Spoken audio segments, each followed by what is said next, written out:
ನಮಸ್ಕಾರ. ನೀವು ನೋಡ್ತಾ ಇದ್ರ ಟಿವಿ ವಿಕ್ರಮ. ನಾನು ಜೆಸಿಲ್ ಡಿಸೋಸ. ವೀಕ್ಷಕರೇ, ನಿನ್ನೆವರೆಗೆ ಸಿಜೆಪಿ ಪ್ರತಿಭಟನೆಯ ಅನ್ನದಾತ ಅಂತ ಟ್ರೆಂಡ್ ಆಗಿದ್ದ ಯೋಗಿ ನಾಡಿನ ಜುನೇದ್ ಬಾಯ್ ಇವತ್ತು ಸುಪ್ರೀಂ ಕೋರ್ಟ್ ಮೊರೆ ಹೋಗಿದ್ದಾರೆ. ಹಾಗಾದ್ರೆ ಸುಪ್ರೀಂ ಕೋರ್ಟ್ಗೆ ಯಾಕೆ ಹೋಗಿದ್ದಾರೆ? ಯಾವ ಪಿಟಿಷನ್ ಅನ್ನ ಫೈಲ್ ಮಾಡಿದ್ದಾರೆ? ಆ ಪಿಟಿಷನ್ ನಲ್ಲಿ ಏನೆಲ್ಲ ಆರೋಪ ಮಾಡಿದ್ದಾರೆ? ಅಭಿಜಿತ್ ದೀಪ್ಗೆ ಯಾಕೆ ಹೆದರಿದ್ದಾನೆ?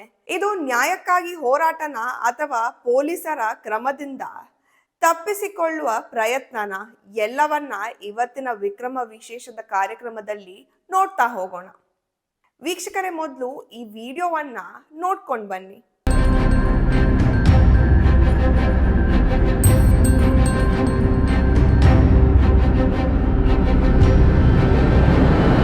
ಹೌದು, ಸಿಜೆಪಿ ಪ್ರತಿಭಟನೆಯ ಅನ್ನದಾತ ಆಗಿದ್ದ ಜುನೇದ್ ಬಾಯ್ ಅನ್ನ ಅಖಿಲೇಶ್ ಯಾದವ್ ಮೀಟ್ ಮಾಡಿದ್ದಾರೆ. ರೀಸನ್ ಇಷ್ಟೇ, ಉತ್ತರ ಪ್ರದೇಶದ ಎಲೆಕ್ಷನ್ಸ್ ಹತ್ರದಲ್ಲೇ ಇದೆ. ಹಾಗಾಗಿ ತನ್ನ ವೋಟ್ ಬ್ಯಾಂಕ್ ಅನ್ನ ಸೆಳೆಯೋಕೆ ಈ ಮೂಲಕ ಕೂಡ ಒಂದು ಪ್ರಯತ್ನ ಅಷ್ಟೇ. ಇರ್ಲಿ, ಈಗ ಈ ಜುನೇದ್ ಬಾಯ್ ಯೋಗಿ ಆಕ್ಷನ್ಗೆ ಹೆದರಿ ಸುಪ್ರೀಂ ಕೋರ್ಟ್ಗೆ ಓಡಿದ್ದಾನೆ.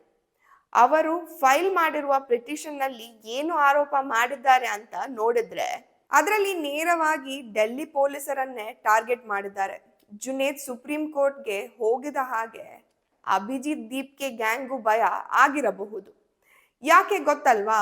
ಸಿಜೆಪಿ ಪ್ರೊಟೆಸ್ಟ್ ಸಮಯದಲ್ಲಿ ಬಾಯ್ ಬಾಯ್ ಅಂತ ಹೇಳ್ಕೊಂಡು ಅವರು ಕೊಟ್ಟ ಊಟ ಅನ್ನ ಒಂದು ಟೈಮ್ ಕೂಡ ಬಿಡದೆ ತಿಂದಿದ್ರು. ಆದ್ರೆ ಪ್ರೊಟೆಸ್ಟ್ನ ನಂತರ ಅವರು 5 ಸ್ಟಾರ್ ಹೋಟೆಲ್ನಲ್ಲಿ ಪಾರ್ಟಿಗೂ ಇನ್ವೈಟ್ ಮಾಡಿಲ್ಲ. ಈವನ್ ಕಾಲ್ ಮಾಡಿದ್ರು ಕೂಡ ಅಭಿಜಿತ್ ಕಾಲ್ ಅನ್ನ ಪಿಕ್ ಮಾಡ್ತಿಲ್ಲ ಅಂತ ಸ್ವತಃ ಜುನೇದ್ ಹೇಳಿದ್ರು. ಆಮೇಲೆ ಸಿಜೆಪಿ ಪ್ರೊಟೆಸ್ಟ್ ಮುಗಿದ ನಂತರ ಮೊಹಮ್ಮದ್ ಜುನೇದ್ ನಿರಂತರವಾಗಿ ಡೆಲ್ಲಿ ಪೊಲೀಸ್ ವಿರುದ್ಧ ಆರೋಪ ಮಾಡ್ತಾನೆ ಬಂದಿದ್ದಾರೆ. ಒಮ್ಮೆ ತಮ್ಮ ಫ್ಯಾಮಿಲಿಯನ್ನ ಎತ್ಕೊಂಡು ಹೋಗಿದ್ದಾರೆ ಅಂತ ಹೇಳ್ತಾರೆ. ಮತ್ತೆ ತಮ್ಮ ಸಹೋದರಿಯ ಅತ್ತೆ ಮಾವ ಕುಟುಂಬಕ್ಕೆ ಕಿರುಕುಳ ಕೊಟ್ಟಿದ್ದಾರೆ ಅಂತ ಕೂಡ ಆರೋಪ. ಇನ್ನೊಂದು ಕಡೆ ನನ್ನನ್ನ ಕಿಡ್ನಾಪ್ ಮಾಡಿ ಕಣ್ಣಿಗೆ ಬಟ್ಟೆ ಕಟ್ಟಿ ಒಂದು ಪ್ರದೇಶಕ್ಕೆ ಕರ್ಕೊಂಡು ಹೋಗಿ 5-6 ಗಂಟೆ ಕಾಲ ಅಕ್ರಮವಾಗಿ ಬಂಧನೆಯನ್ನ ಮಾಡ್ತಾರೆ. ಆಮೇಲೆ ರಿಲೀಸ್ ಮಾಡಿದ್ರು ಅಂತ ಆರೋಪ ಮಾಡ್ತಾರೆ. ಇದೇ ಸಮಯದಲ್ಲಿ ಜುನೇದ್ ವಿರುದ್ಧ ಫಂಡಿಂಗ್ ಬಗ್ಗೆ ಕೂಡ ಸಾಕಷ್ಟು ಕ್ವೆಶ್ಚನ್ ರೇಸ್ ಆಯಿತು. ಈತ ನೋಡಿದ್ರೆ ಒಂದು ಮೊಬೈಲ್ ರಿಪೇರಿ ಅಂಗಡಿಯನ್ನ ಇಟ್ಕೊಂಡಿದ್ದಾನೆ. ಅದಕ್ಕೆ ಸಿಜೆಪಿ ಪ್ರೊಟೆಸ್ಟ್ ಸಮಯದಲ್ಲಿ ವಿದ್ಯಾರ್ಥಿಗಳಿಗೆ ಮತ್ತು ಪ್ರೊಟೆಸ್ಟರ್ಸ್ಗೆ ನಿರಂತರವಾಗಿ ಊಟವನ್ನ ಅರೇಂಜ್ ಮಾಡ್ತಾ ಇದ್ದ. ಸುಮಾರು 30ರಿಂದ 36 ದಿನದವರೆಗೆ ಊಟದ ವ್ಯವಸ್ಥೆ ಮಾಡಿದ್ದು ಹೇಗೆ? ಅಷ್ಟು ಹಣ ಎಲ್ಲಿಂದ ಬಂತು? ಈ ಎಲ್ಲ ಪ್ರಶ್ನೆಗಳು ಎದ್ವು. ಯಾಕಂದ್ರೆ ಆಗ್ಲೇ ಹೇಳಿದ ಹಾಗೆ ಜುನೇದ್ ದೊಡ್ಡ ಬಿಸ್ನೆಸ್ ಮ್ಯಾನ್ ಅಲ್ಲ, ರಿಚ್ ಫ್ಯಾಮಿಲಿ ಬ್ಯಾಕ್ ಗ್ರೌಂಡ್ ಕೂಡ ಇಲ್ಲ. ಒಂದು ಸಣ್ಣ ಮೊಬೈಲ್ ರಿಪೇರಿ ಅಂಗಡಿ ಮಾತ್ರ ಇರೋದು. ಈಗ ಈ ಎಲ್ಲ ಪ್ರಶ್ನೆಗಳ ಮಧ್ಯದಲ್ಲೇ ಜುನೇದ್ ಸುಪ್ರೀಂ ಕೋರ್ಟ್ ನಲ್ಲಿ ಪಿಟಿಷನ್ ಫೈಲ್ ಮಾಡಿದ್ದಾರೆ. ಆ ಪಿಟಿಷನ್ ನಲ್ಲಿ ಜುಲೈ 24ನೆಯ ಮಧ್ಯರಾತ್ರಿ ಹಾಸ್ಪಿಟಲ್ ಇಂದ ಮನೆಗೆ ಹೋಗುವಾಗ ಪೊಲೀಸರು ನನ್ನನ್ನ ವಶಕ್ಕೆ ತಕೊಂಡ್ರು. ಸುಮಾರು 5-6 ಗಂಟೆಗಳ ಕಾಲ ವಾಹನದಲ್ಲೇ ಕೂರಿಸ್ಕೊಂಡ್ರು. ಬೆದರಿಕೆಯನ್ನ ಹಾಕಿದ್ರು. ಫಂಡಿಂಗ್ಗೆ ಸಂಬಂಧಪಟ್ಟ ವಿಚಾರಣೆಯನ್ನ ನಡೆಸಿದ್ರು. ನನ್ನ ಮೊಬೈಲ್ ಕೂಡ ಬಲವಂತವಾಗಿ ತಕೊಂಡ್ರು. ಪೊಲೀಸ್ ಅಧಿಕಾರಿಗಳು ನನ್ನನ್ನ ಕಾನೂನು ಬಾಹಿರವಾಗಿ ವಶಕ್ಕೆ ತಕೊಂಡ್ರು. ಕಿರುಕುಳ ಕೊಟ್ಟಿದ್ದಲ್ದೆ ಯಾವುದೇ ಕಾನೂನು ಪ್ರಕ್ರಿಯೆ ಪಾಲಿಸದೆ ನನ್ನ ಫ್ಯಾಮಿಲಿ ಮೇಲೂ ಬಲವಂತ ಕ್ರಮ ಕೈಗೊಂಡಿದ್ದಾರೆ. ಅಂತಹ ಗಂಭೀರ ಆರೋಪವನ್ನ ಮಾಡಿದ್ದಾರೆ. ಆದರೆ ವೀಕ್ಷಕರೇ, ನೀವು ಗಮನಿಸಿ, ಈ ಇನ್ಸಿಡೆಂಟ್ ಆದ ನಂತರ ಆತ ಪೊಲೀಸ್ ಕಂಪ್ಲೇಂಟ್ ಅಥವಾ FIR ದಾಖಲಿಸಿಲ್ಲ. ಬಹುಶಃ ಇದೇ ವಿಷಯ ಸುಪ್ರೀಂ ಕೋರ್ಟ್ನಲ್ಲೂ ಪ್ರಶ್ನೆ ಆಗಲು ಸಾಧ್ಯತೆ ಇದೆ. ನಿಮ್ಮ ಜೊತೆ ಇಷ್ಟೆಲ್ಲ ಅನ್ಯಾಯ ಆಗಿದೆ, FIR ಯಾಕೆ ಫೈಲ್ ಮಾಡಿಲ್ಲ? ಆಗ್ಲೇ ಯಾಕೆ ಈ ವಿಚಾರವನ್ನ ಪಬ್ಲಿಕ್ ಮಾಡಿಲ್ಲ ಅನ್ನುವ ಪ್ರಶ್ನೆಗಳು ಕೇಳಬಹುದು. ಬಹಳ ಆಶ್ಚರ್ಯ ಆಗೋದೇನಂದ್ರೆ ಅಭಿಜಿತ್ ದೀಪ್ಗೆ ಆಗಿರಬಹುದು, ಸುಭಾಷ್ ದಾಸ್ ಆಗಿರಬಹುದು ಅಥವಾ ಆಶುತೋಷ್ ರಾಂಕಾ ಆಗಿರಬಹುದು, ತಮ್ಮ ಜುನೇದ್ ಬಾಯ್ಗೆ ಇಷ್ಟೆಲ್ಲ ಆಗ್ತಾ ಇದ್ರು ಯಾಕೆ ವಾಯ್ಸ್ ರೇಸ್ ಮಾಡ್ತಾ ಇಲ್ಲ?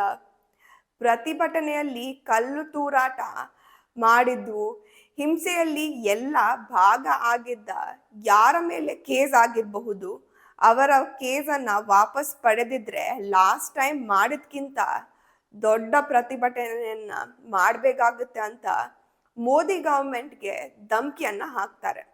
ಸುಪ್ರೀಂ ಕೋರ್ಟ್ ಮಾತನ್ನ ಕೇಳೋದಕ್ಕೆ ರೆಡಿ ಇಲ್ಲ. ಇಷ್ಟೆಲ್ಲ ಮಾಡ್ತಾ ಇರೋರು ಯಾಕೆ ಜುನೇದ್ ಭಾಯನ್ನ ಮಾತಾಡ್ಸಿಲ್ಲ? ಮೊನ್ನೆ ಅಷ್ಟೇ ಅವರು ನನಗೆ ಕಾಲ್ ಮಾಡಿ ನನ್ನ ಹೆಲ್ತ್ ಸಿಚುವೇಶನ್ ಕೇಳಬೇಕಿತ್ತು. ನಾನು ಅದನ್ನೇ ಎಕ್ಸ್ಪೆಕ್ಟ್ ಮಾಡಿದ್ದೆ, ಆದ್ರೆ ಕಾಲ್ ಮಾಡಿಲ್ಲ ಅಂದ್ರು. ಗೊತ್ತಿಲ್ಲ ಇದು ನಾಟಕ ಮಾಡ್ತಾ ಇದ್ದಾರಾ ಅಥವಾ ಇದರ ಹಿಂದೆ ಕೂಡ ಏನಾದ್ರೂ ಪ್ಲಾನ್ ಇದೆಯಾ, ಹೇಳೋಕ್ಕಾಗಲ್ಲ. ಮುಂದೆ ಸಮಯ ಬಂದಾಗ ಗೊತ್ತಾಗಬಹುದು. ಬಟ್ ಏನೇ ಹೇಳಿ, ಇಲ್ಲಿ ಯೋಗಿ ಪೊಲೀಸರು ಜುನೇದ್ ಭಾಯನ್ನ ಫುಲ್ ಗ್ರಿಲ್ ಮಾಡ್ತಾ ಇದ್ದಾರೆ. ಒಂದಷ್ಟು ಜನ ಅದಕ್ಕೂ ಇಮೋಷನಲ್ ಡ್ರಾಮಾ ಮಾಡ್ತಾ ಇದ್ದಾರೆ. ಏನಂದ್ರೆ ಮೊಹಮ್ಮದ್ ಜುನೇದ್ ಪ್ರೊಟೆಸ್ಟರ್ಸ್ಗೆ ಫುಡ್ ಕೊಟ್ಟಿದ್ದಕ್ಕೆ ಇಷ್ಟೊಂದು ಪನಿಷ್ಮೆಂಟ್ ಅನುಭವಿಸ್ತಾ ಇರೋದು. ಅವರು ಮುಸ್ಲಿಂ ಆಗಿದ್ದಕ್ಕೆ ಟಾರ್ಗೆಟ್ ಮಾಡ್ತಾ ಇದ್ದಾರೆ. ಬಟ್ ವಾಸ್ತವ ನೋಡಿದ್ರೆ ಅದ್ ಎಲ್ಲ ಸುಳ್ಳು. ಯಾಕಂದ್ರೆ ಎಲ್ಲ ಹೋಗ್ಲಿ, ಇಲ್ಲಿ ಮುಸ್ಲಿಮರೇ ಜುನೇದ್ ವಿರುದ್ಧ ಬೆಚ್ಚಿ ಬೀಳುವ ಆರೋಪವನ್ನ ಮಾಡಿದ್ದಾರೆ.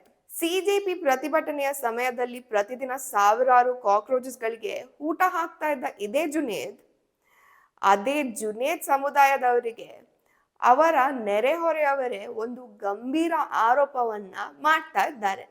ಏನು, ತಿಂಗಳಿಗೆ 20,000 ದುಡಿತಾ ಇರುವ ಒಬ್ಬ ವ್ಯಕ್ತಿ ಪ್ರತಿದಿನ 10-12 ಲಕ್ಷ ಹೇಗೆ ಖರ್ಚು ಮಾಡಬಹುದು ಅನ್ನುವ ಪ್ರಶ್ನೆಯನ್ನ ಹಾಕಿದ್ದಾರೆ. ಜುನೇದ್ ದೇಶ ವಿರೋಧಿ ಚಟುವಟಿಕೆಯಲ್ಲಿ ಭಾಗಿಯಾಗಿದ್ದಾನೆ ಅನ್ನುವ ಆರೋಪ ಕೂಡ ಬಹಳಷ್ಟು ಮಂದಿ ಮಾಡ್ತಾ ಇದ್ದಾರೆ. ಸೊ ಇಲ್ಲಿ ಜುನೇದ್ ಮೇಲೆ ಪೊಲೀಸ್ ಕಣ್ಣಿಡೋದಕ್ಕೆ ಕಾರಣ, ಸಣ್ಣ ಮೊಬೈಲ್ ರಿಪೇರಿ ಶಾಪ್ ಓನರ್ ಇಷ್ಟು ದಿನ ವೆರೈಟಿ ಫುಡ್ ಅನ್ನ ಕೊಡ್ತಾ ಇದ್ದಿದ್ದು ಹೇಗೆ? ಹಾಗಾದ್ರೆ ಆ ಹಣ ಎಲ್ಲಿಂದ ಬಂತು? ಫಂಡ್ ಯಾರು ಮಾಡ್ತಾ ಇದ್ರು? ಉತ್ತರ ಬೇಕಲ್ವಾ? ನೋಡೋಣ. ಈಗ ಹೇಗೋ ಜುನೇದ್ ಸುಪ್ರೀಂ ಕೋರ್ಟ್ಗೆ ಹೋಗಿದ್ದಾನೆ. ಚೆಂಡು ಸುಪ್ರೀಂ ಕೋರ್ಟ್ನ ಅಂಗಳದಲ್ಲಿದೆ. ಜುನೇದ್ ಮಾಡಿರುವ ಆರೋಪಗಳಿಗೆ ಯಾವ ಉತ್ತರ ಸಿಗುತ್ತೆ? ಪೊಲೀಸ್ ತನಿಖೆಯಲ್ಲಿ ಏನೆಲ್ಲ ಬಹಿರಂಗ ಆಗುತ್ತೆ? ಫಂಡಿಂಗ್ ಬಗ್ಗೆ ಎದ್ದಿರುವ ಪ್ರಶ್ನೆಗಳಿಗೆ ಸ್ಪಷ್ಟನೆ ಸಿಗುತ್ತಾ? ಈ ಎಲ್ಲಾ ಪ್ರಶ್ನೆಗಳಿಗೆ ಉತ್ತರ ಮುಂದಿನ ವಿಚಾರಣೆಯಲ್ಲಿ ಸಿಗುತ್ತೆ. ಹೀಗಾಗಿ ಈ ಪ್ರಕರಣ ಯಾವ ರೀತಿ ತಿರುವು ಪಡೆಯುತ್ತೆ ಅನ್ನೋದು ಕಾದು ನೋಡೋಣ. ಟಿವಿ ವಿಕ್ರಮ, ದೇಶ ನಿಮ್ಮ ಕೈಯಲ್ಲಿ. ಈ ಕಾರ್ಯಕ್ರಮ ನಿಮಗೆ ಇಷ್ಟ ಆಗಿದ್ದಲ್ಲಿ ಲೈಕ್, ಶೇರ್ ಹಾಗೂ ಕಮೆಂಟ್ ಮಾಡಿ. ಟಿವಿ ವಿಕ್ರಮದ ಕಾರ್ಯಕ್ರಮಗಳನ್ನು ನಿರಂತರವಾಗಿ ವೀಕ್ಷಿಸಲು ಸಬ್ಸ್ಕ್ರೈಬ್ ಮಾಡಿ, ಬೆಲ್ ಐಕನ್ ಒತ್ತಿ. ಟಿವಿ ವಿಕ್ರಮ, ದೇಶ ನಿಮ್ಮ ಕೈಯಲ್ಲಿ. ಟಿವಿ ವಿಕ್ರಮ, ದೇಶ ನಿಮ್ಮ ಕೈಯಲ್ಲಿ. ಟಿವಿ ವಿಕ್ರಮ, ದೇಶ ನಿಮ್ಮ ಕೈಯಲ್ಲಿ.